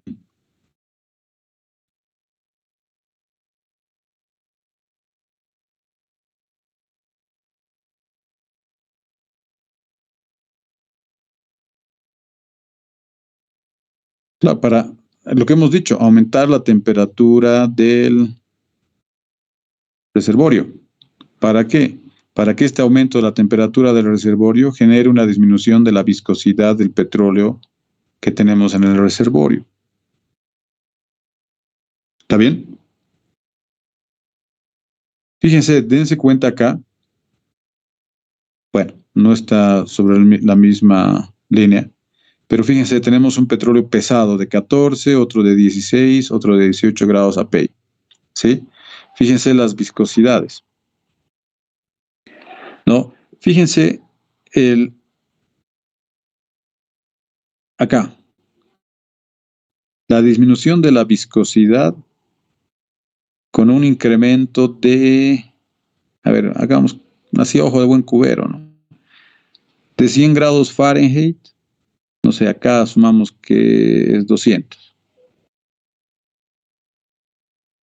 ¿no? Entonces, fíjense, uy, van a disculpar, estoy haciendo con mi dedo. Obviamente solamente es referencial, ¿no? Con fines ilustrativos. Para esto se hacen cálculos, no se simula. Entonces, fíjense, incrementos de temperatura del reservorio, ¿no? Por ejemplo, habíamos dicho de 100 a digamos, 180. ¿En cuánto me disminuye la viscosidad para un petróleo de 14 grados API, perdón? ¿Cuánto disminuye la viscosidad? ¿Mm? Entonces hay una disminución de viscosidad importante, ¿no? La viscosidad del petróleo es bastante sensible al incremento de la temperatura. ¿Está bien? Digamos que la viscosidad, la temperatura del reservorio es de 100 grados Fahrenheit, ¿ya? Para un petróleo crudo de 16 grados API. Sí. Para un petróleo crudo de 16 grados API y se incrementa a 300 acá. ¿Cuánto implica?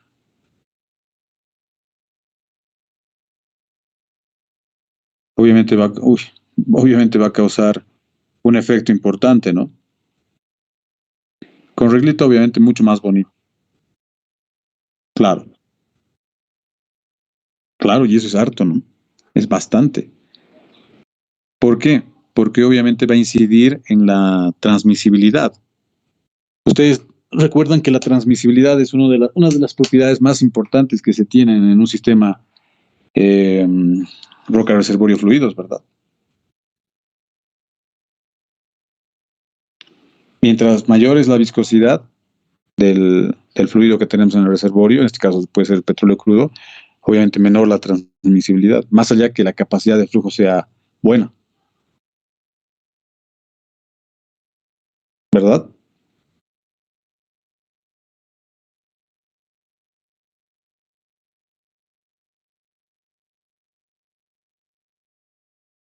Ya.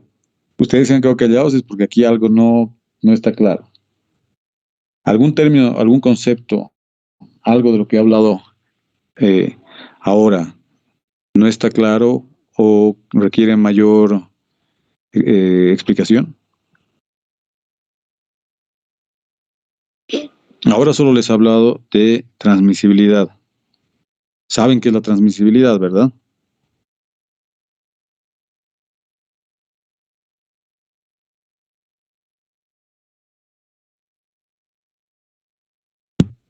¿Nos puede hacer acuerdo, ingeniero? Yo no me acuerdo bien. No se acuerdan bien. Alguien que por ahí, a ver, aunque sea la mitad del concepto por lo menos.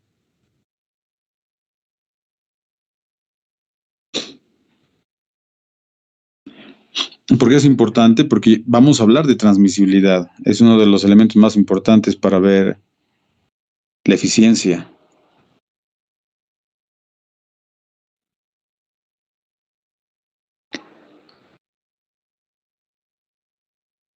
Acá estamos hablando esto es la unidad de lo que nosotros conocemos como viscosidad, ¿verdad? Centipoises, ya. ¿Qué propiedades más yo necesito incluir para poder determinar o para poder hablar de lo que es la transmisibilidad?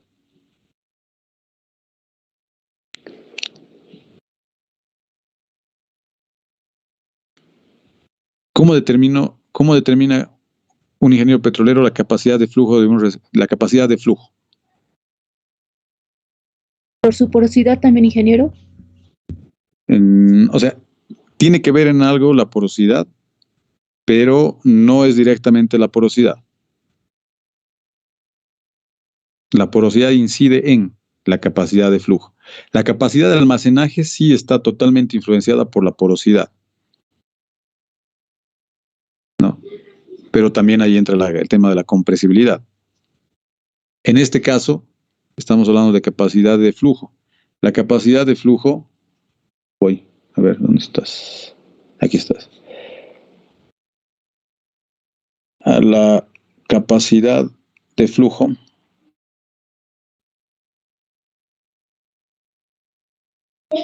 La capacidad de flujo no es nada más que, sí o no, aunque aquí parece que dice todo menos capacidad.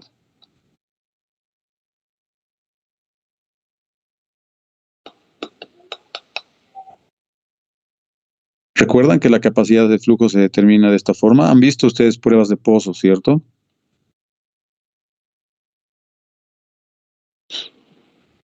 Cuando ustedes calculan la permeabilidad efectiva a través de well testing, conociendo el NetPay, pueden determinar la capacidad de flujo. Generalmente una prueba well testing a veces les da este valor y ustedes, con base en los datos de los registros y el NetPay estimado en función a los cutoffs, ¿no? A los cortes petrofísicos de porosidad, saturación y Bichel, entonces determinan el NetPay y por eso pueden determinar la capacidad de flujo, ¿no? Una vez que han determinado la capacidad de flujo, pueden relacionar con la viscosidad para determinabilidad.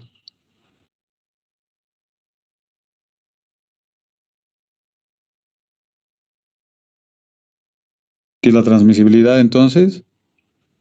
Es la capacidad de flujo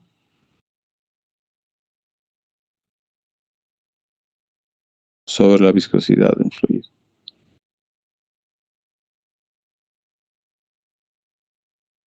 Entonces, mientras más alta sea la viscosidad de un fluido dentro del reservorio, menor va a ser la transmisibilidad.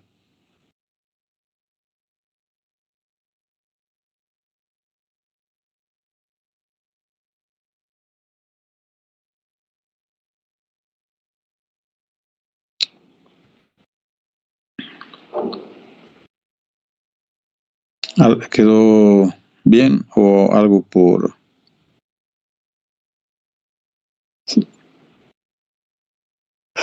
Sí, ahora Perdón, queda o algo por... bien, ingeniero. Sí, ya, perfecto. Esto es sumamente importante, estimados todos.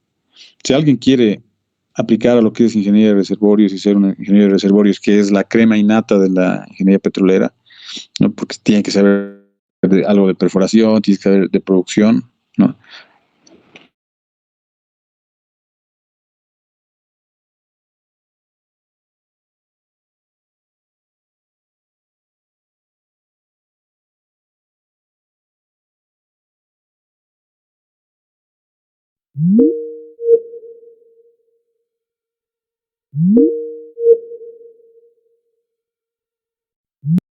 Perforación, obviamente, se los dejo, ¿no? Pero obviamente relaciona, ¿no? La trayectoria real con la trayectoria ideal que se tendría dentro de un reservorio.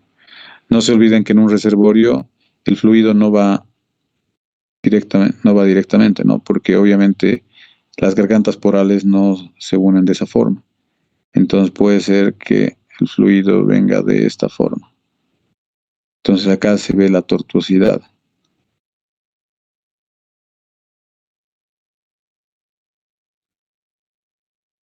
Ya. Ahora, ¿para qué implementamos nosotros estos métodos de recuperación térmica? Digo, estos procesos de recuperación térmica, ¿no? Ya hemos dicho que inyectamos energía térmica, ¿no? Para poder incrementar la temperatura del reservorio, con el fin de disminuir la viscosidad del petróleo crudo, ¿no? En este caso, ¿para qué? Hemos hablado anteriormente acá para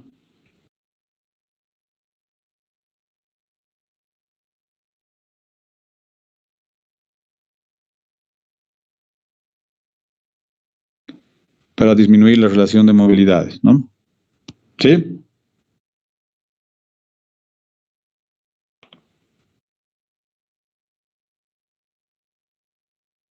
Como disminuimos la viscosidad del petróleo crudo, entonces, ¿qué reducimos en el reservorio? Las fuerzas viscosas, ¿no? Entonces, con eso coadyuvamos a la mejora del desplazamiento volumétrico, ¿no? Y como también se reduce la viscosidad del petróleo crudo, entonces obviamente vamos a disminuir la tensión interfacial, ¿no? ¿Está bien? Ahora, a ver, acá creo que tengo, aquí está, sí. Están los parámetros de visualización de los procesos térmicos, ¿no? Fíjense, para recuperación térmica mediante inyección de vapor, ¿sí? Las gravedades del petróleo crudo deberían estar en un rango de 10 y 34 grados API.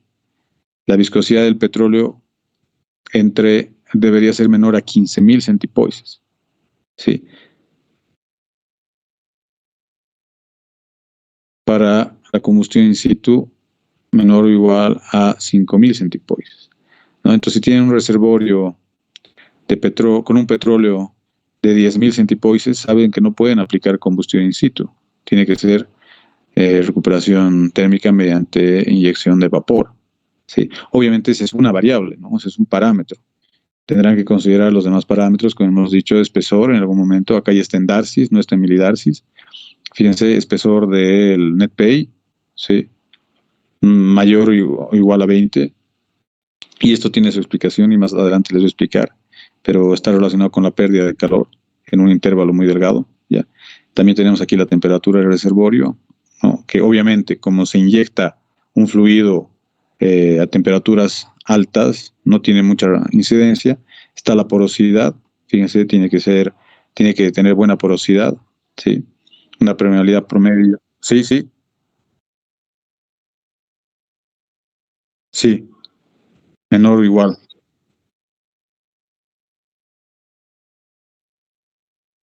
Sí, sí, sí, sí.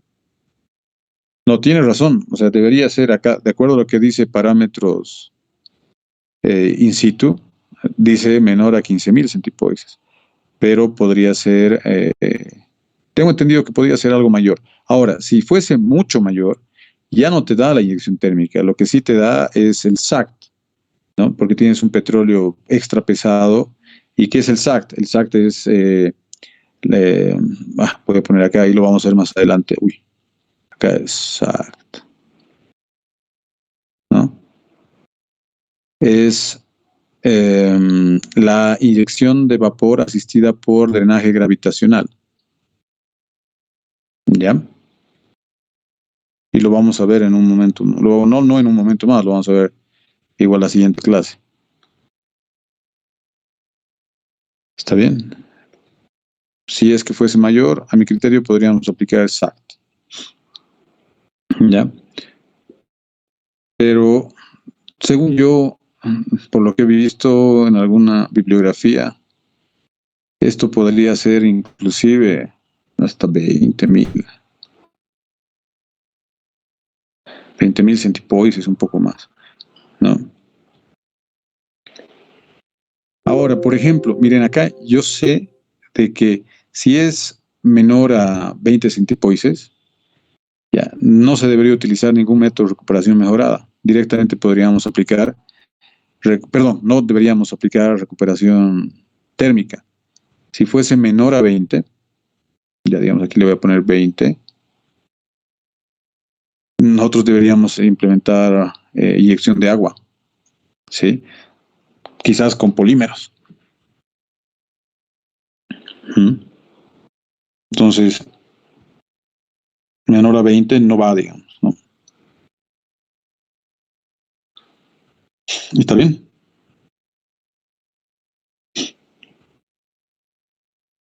Y debería estar también acá, te agradezco mucho por la pregunta, en estas tablas de Tabor y demás, ¿no? A ver, vamos a ver, por ejemplo, para térmica, acá está. A ver, térmica, acá está. Mira, menos 200.000 de centipoises, dice, ¿no?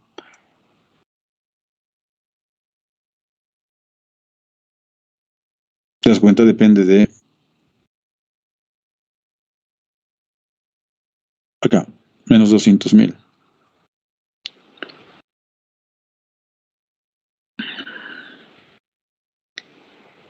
Acá dice 5.000. Entonces, a veces difiere mucho de la bibliografía que se utiliza, ¿no? Pero creo que, perdón, voy a volver, disculpe. Pero creo que combustión in situ coincide en todos. A ver, for flooding, menos 5000. In situ combustion, aquí está con 2770, menos todavía. Uy, perdón. Y acá, combustion está menor a 5000, ¿ve? Menor a 5000.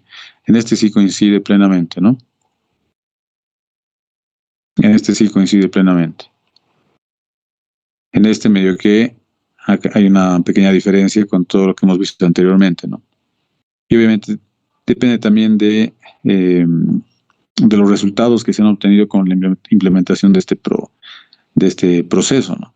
Puede ser que se haya implementado en reservorios petrolíferos de más de 20.000, pero que la eficiencia de desplazamiento y la eficiencia volumétrica no hayan sido las adecuadas, por ende la eficiencia total no haya sido la esperada. Entonces, asumen como casos de éxito o mayor éxito estos intervalos.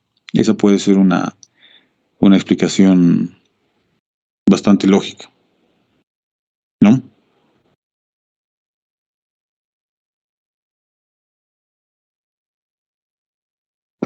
También debe estar, ingeniero, en base a la altura. Ahora, tomando en cuenta la altura máxima, ¿no? Tal vez va a ser una menos profundidad, entonces va a haber una mayor recuperación, un mayor rango, ¿no? Esto debido a claro. que va a perder energía térmica también en el transcurso hasta llegar al objetivo, ¿no? Exacto, tienes toda la razón. Estimado Kevin, ¿verdad? Mauricio. Kevin, ingeniero. No, Kevin, claro. Y gracias por tu participación, igual que estimado Jorge, porque sí, obviamente la profundidad del reservorio en el que se inyecta el fluido con mayor energía térmica no debe ser muy alta. En este caso, fíjense, el vapor de agua, obviamente si se inyecta a profundidades mayores a 3000, ya no va a generar el efecto que se espera dentro del reservorio. ¿Por qué? Porque obviamente va a perder energía en el trayecto, ¿no? Y esa es una explicación muy, muy clara y muy coherente, ¿no? Así como la profundidad es muy importante, también es el espesor, como les decía anteriormente. Fíjense, acá dice que tiene que ser mayor o igual a 20, esto en pies. Si dividimos 20 entre 3.28, debería ser como 6 algo, 6, ¿no? Esto es equivalente a 6 metros. ¿Sí?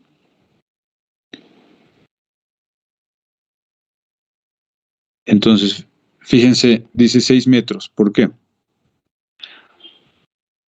Se considera un reservorio delgado cuando un reservorio tiene un espesor de 6 metros, ¿no? Porque es menor a 10 metros, ¿ya?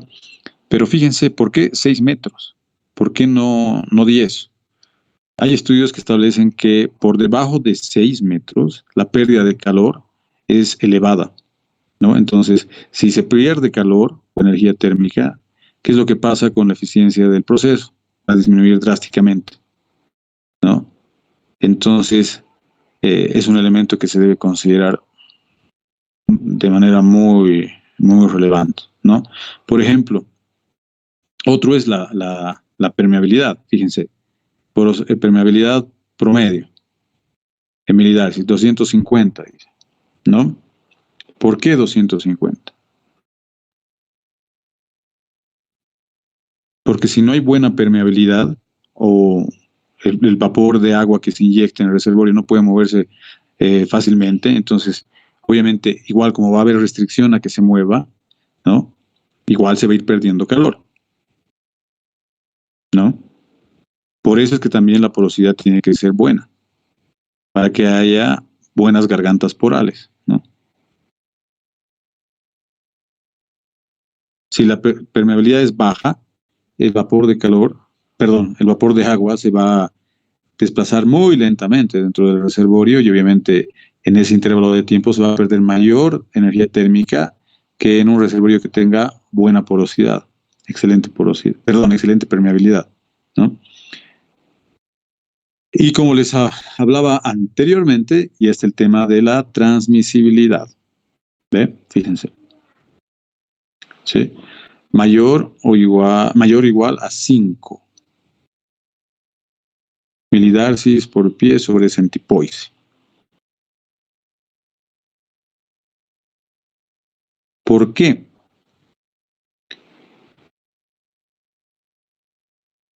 Porque mayores valores de transmisibilidad obviamente van a mostrar mayor resistencia al flujo del vapor de agua. ¿Está bien?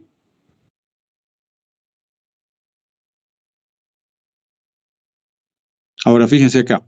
Si bien antes en las tablitas que veíamos acá no estaba el tema de la presión del reservorio en algunos casos como propiedad para hacer la previsualización, ¿verdad? Fíjense. No veíamos pressure reservoir. Ahora sí vemos acá como pressure reservoir. Fíjense. Digo reservoir pressure, perdón. Acá. Reservoir pressure. Fíjense. Menor o igual a 1500 en el caso del vapor de agua.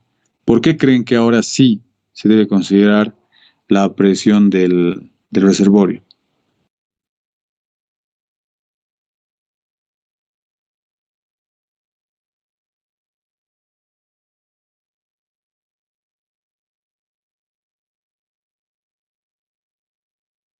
Porque con el incremento con la inyección de vapor va a aumentar su presión del reservorio, ingeniero.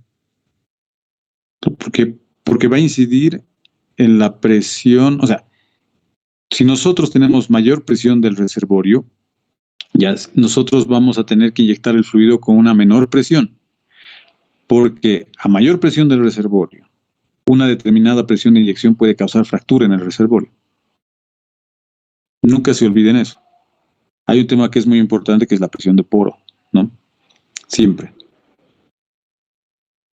Entonces, la presión máxima a la que vamos a poder inyectar el vapor de agua a nuestro reservorio es la presión de fractura del reservorio. ¿Ya? Entonces, mientras mayor es la presión del reservorio, menos presión de inyección vamos a tener, ¿no? Y las presiones bajas de inyección no son, en algunos casos, suficientes. ¿Ya? ¿Por qué? Porque si uno inyecta un fluido a un caudal bajo, ¿no? Y por ende, en este caso vamos a tener una menor presión de inyección, ¿qué va a pasar? Va a haber una mayor pérdida de calor, ¿verdad?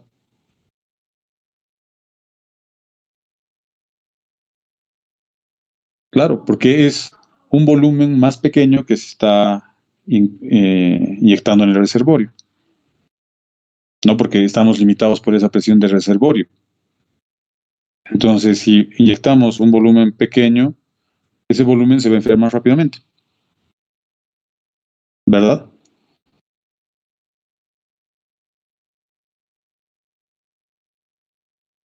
Ya. Entonces, he ahí la importancia de la presión del reservorio, ¿no? Después también tenemos el mínimo contenido de petróleo para iniciar el proceso, ¿no? La saturación residual por la porosidad, o el medio poroso, 0.1, dice. Y obviamente es por el tema de la factibilidad económica, ¿no? Mientras el volumen a ser recuperado sea mucho menor, en este caso menor al 10%, entonces obviamente vamos a tener una producción acumulada mucho más baja y por ende vamos a tener un retorno mucho más bajo, ¿no? Entonces no justificaría la ejecución del proceso.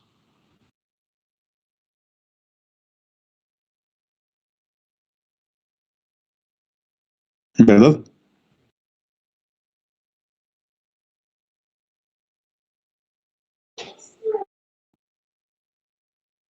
Perfecto. ¿Qué más? Creo que ya están cansados, ¿no? Se cansan rápido. Ahora, a ver, para terminar esta lámina de acá, fíjense, igual que para arenisca y carbonato, es indistinto. Obviamente, acá hay un tema que es importante, pero nosotros no analizamos carbonatos, ¿no? O sea, cuando vemos ingeniería de reservorios, producción, lo enfocamos a todo lo que es areniscas, por el tema de los tipos de reservorios que tenemos, ¿no? En otros países toman bastante interés a lo que es carbonatos, ¿no? Porque tienen ese tipo de reservorios. ¿Ya? Ahora, quería verlo más adelante, pero es mejor justamente el tema de esta recuperación térmica con base en la inyección de vapor de agua. Ya considero un parámetro, ¿ya? Al igual que la mayor cantidad de procesos, ¿no? Como los demás procesos que se denomina relación petróleo crudo recuperado versus fluido inyectado, ¿no? En este caso, para recuperación mediante inyección de vapor, estaríamos hablando de oil steam relationship, ¿ya? Es el petróleo crudo recuperado, la relación de petróleo crudo recuperado versus vapor de agua inyectado, ¿no? En otras palabras, se puede medir como barril, ¿no?, de petróleo sobre barril de vapor inyectado, ¿verdad? Mientras mayor sea esta relación, mejor para la economía del proceso, ¿no? Obviamente hay límites, ¿sí? Mientras más exitoso es el proceso, esta relación va a ser mayor, ¿no? No he visto relaciones mayores a 35, por ejemplo. En algunos casos se ven, perdón, no es por ciento. En algunos casos inclusive he visto de 15, pero nunca he visto menos de 15, por si acaso. Nunca se ha visto. Entonces esto podría ser de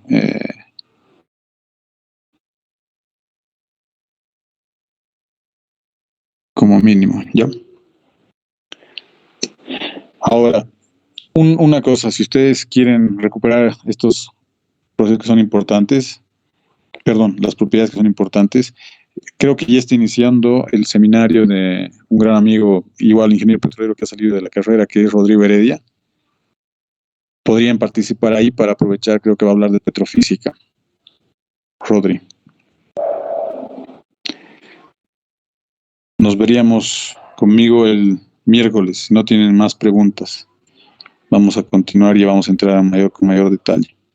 ¿Está bien? Gracias, no me grites mucho, se escucha muy fuerte, mi vida. Está bien, gracias. ¿Qué te quería decir? No hay más preguntas, ¿no? No, estoy jugando, no te preocupes. Gracias por participar, estimado.